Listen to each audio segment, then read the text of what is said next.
All right, guys, welcome back to Solo Sessions Part 2 with Reid Johnson. Today we're going to be discovering some of the tips and tricks to traveling, some of the ways that you can live below your means. You know, if you think you don't have enough money to travel, good, because we're going to be talking with Reid about how you can still travel and some of the ways that he was able to do that over the years. So to kick it off, Reid, why did you decide to give up all of your money before leaving and going on your trip? Sure, great question. So I think mostly it's about opening yourself up to random experiences.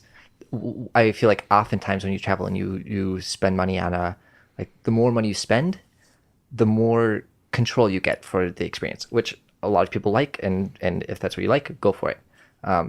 It costs money, but that's what you're paying for. You're paying for the experience, and when you pay the money, you are paying for that specific experience.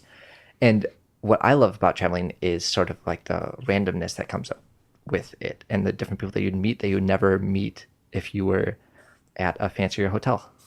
So I think spending less money oftentimes opens yourself up to whole different worlds that you would not be able to experience if you tried to plan for it. We touched about it in our earlier conversation, but overcoming those fears. Yeah. What would be some of the big things that you would suggest, again, for sort of to reiterate that fear, overcoming this fear of the unknown? Sure. Well, I think absolutely the first thing would be acknowledging that there is risk out there and that the risk depends on where you are, and just understanding like the situation that you're getting into. And so for my specific situation, I'm like a white young male, and changing those things changes the like amount of risk that you're going to like incur as you're going into different situations. But the first thing would just be like being aware of what's going to happen, being like, okay, like, am I comfortable with this? And from my experiences, not having had extremely negative situations, I've been like, oh, like I'm still comfortable like going in and going to like the cheapest hotels that locals would be at. I'd be like, okay, if they're there, I feel safe going there too. Mm-hmm. Any suggestions in terms of planning your trip? Sure. So where to start? Yeah. So I think a lot of it is it's worth looking things up online. So depending on where in the world. It's a very subjective question, but right, exactly. Yeah. Yeah. So in the United States, okay, so for my bike trip, I was always looking up like the next city, what the weather would be like, because I was biking there, different like places I could stay. I was doing like stealth camping. So I was like looking if there'd be like farm fields that I could be able to like sneak into the woods in the back or whatever. So if I was in South America, a lot of it would be like, okay, there's going to be hostels everywhere, but like, what is there a way to like get outside of like places where there are hostels, so to sort of like the right like next edge, like out beyond that, I always just like enjoyed like outside of the touristy realm, and then just like walking. Once you get there, like sure you can plan like how to get a bus to get there, and talking around like anybody on the street would be like super super helpful. Pretty much any country I've ever been to, people have been more friendly than I ever would have expected. And then just talking to people, and then once you get there, once you get to the actual city, you just like let go of all your plans and just go with it and roll and see what happens. And don't be set in like, this is where I'm going to be sleeping tonight. Be like, okay, like this is going to be like, there's going to be 3 options, and if I show up and there's like this 5th one that I run into, yeah, that's the one I'm going to be staying at. So looking back at your travels over the years, what were some of the top things that came up for you? It doesn't have to be the top 3, but what are some of the top experiences that you had and some of the major takeaways that you experienced? So tying this in with having like a vague plan, and then throwing out the window the moment something comes up, so that I have a direction, but then so that I'm actually moving and somewhere, and then something can happen and pull me in cool directions. I was flying to South America. I was traveling for the first time by myself. This was right after my time in Honduras, and I was like very nervous. I didn't know what I would be doing when I landed in Colombia. I had no idea where I'd be staying or anything about what would be happening, but I knew I had this plane ticket. I was on the flight, sat between 2 very nice ladies, both Colombian. Started chatting with them. One only spoke Spanish, the other one spoke a little bit of English. But I was trying to use my Spanish and having a good time. And it became clear to them that I was nervous, didn't know what I was doing. And one of them, after half an hour into the plane flight, said, "Hey, when we get off, you can come and stay with me at my farm." And so she was flying back to visit her family and see her aging father, but she let me come and stay with her in her home for 3 to 3 days, 4 days.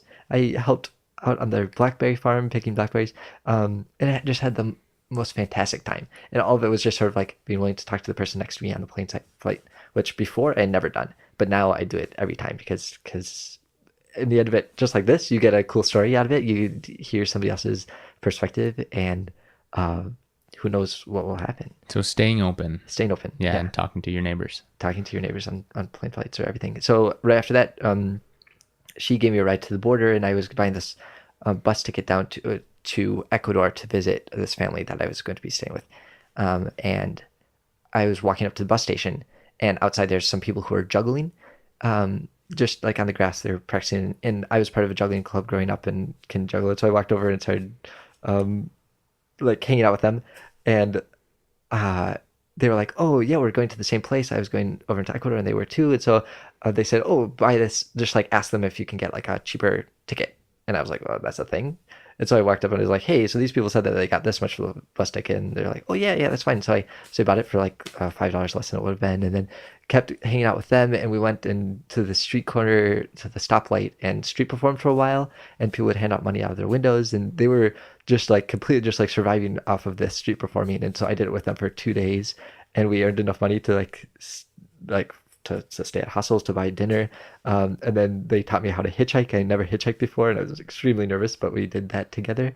And I got down to Ecuador. And so I think even right there, I was like, okay, like I have this plan, buying a bus ticket, but hey, there's these people over doing this cool thing. I'm going to go over to talk with them. And then cool things happened, and I made a couple of friends. Yeah, I love that. So, I mean, continuing on with that whether that's a skill or just an awareness Yeah. of be open to Sure. new experiences, especially when you're traveling, Yep. because you never know. Yeah, exactly. And so for me specifically, it was juggling that I was able to connect with them a lot. But there's communities like this all over. When I got down to further south in South America, I was also working with all these missionaries, and so I'd like email, I'd look up like, okay, I'm going to Puerto Maldonado out in the rainforest in Peru, and I looked up different organizations that were working there. There's this Jesuit program and this evangelical children's home, and I sent them both emails saying, "Hey, I'll be in the area. Is it possible I could stay with you guys, or not stay with you?" I just said, "Could I volunteer?" And they one of them replied, said, "Oh yeah, absolutely. Like stop by the children's home. It would be really neat." And I ended up meeting them, and they introduced me to other people that I ended up helping out with this like basketball camp for like 2 weeks, and they let me stay with them. And so I think sending out emails to people that if you want to travel, then just travel. But if you want to sort of like have any sort of connection, there's a bunch of different websites that you can do. I did like Woofing, Workaway, HelpX, these websites that like connect you with people. But you can also just look them up online and send them emails, and any sort of organic way of connecting with people. If that's what you're interested in, it's the best. Nice. Do you think that obviously you and I were both young, we're eager to learn about the world. Somebody that's saying, I'm too old to travel.